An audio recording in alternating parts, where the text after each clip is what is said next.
Medyo okay nga ang kumari nyo ngayon, Diyos mio. For today's video guys, ay samahan nyo muna akong i-makeover kung saan ako nagpapaganda. Charis. So ayan guys, bihira nga lang mahagip ng camera tong part ng bahay namin na to. Pero minsan, nasasama naman siya sa mini vlog ko, bihira nga lang. Heto kasi ang part ng bahay kubo namin na talagang madalas makala. Minsan, may time din talaga kasi na nagsasawa ako mag-organize. Kaya minsan, hinahayaan ko na lang talaga makalat yan. Or madalas talaga, mas priority ko na yung sari-sari store kong i-organize at linisan. Pero dati talaga guys, napakahilig kong magligpit, maglinis at mag-organize nung wala pa akong sari-sari store at hindi pa ako nagva-vlog. Lalo na nung isa pa lang ang anak ko. Pero ngayon, kulang na kulang talaga yung maghapon sa mga ginagawa ko sa buhay ko. May sari-sari store ako, nagsha-Shopee affiliate ako, gumagawa ko ng mini vlog, plus gawaing bahay, kaya minsan yung ibang gawain hindi ko na talaga natatapos. Pero dahil ginusto mo yang mga yan, Janice, ilaban mo. Charis. So ayan guys, isa-isa ko na nga pinagtatanggal yung mga nakasabit dyan dahil masakit sa mata. Tinanggal ko na nga rin yung salamin na 6 years na mahigit sa amin, kinuha ko pa dati yan sa hulugan. Wala pa kami dito sa bahay kubo namin guys, salamin na namin yan. Pero Diyos mio, hindi ko akalain na ganyan na pala yung kalagayan niya.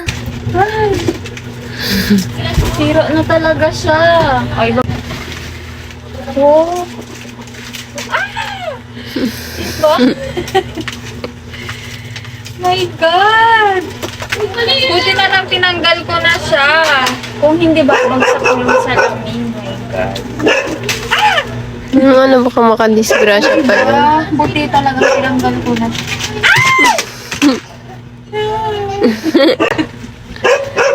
My God!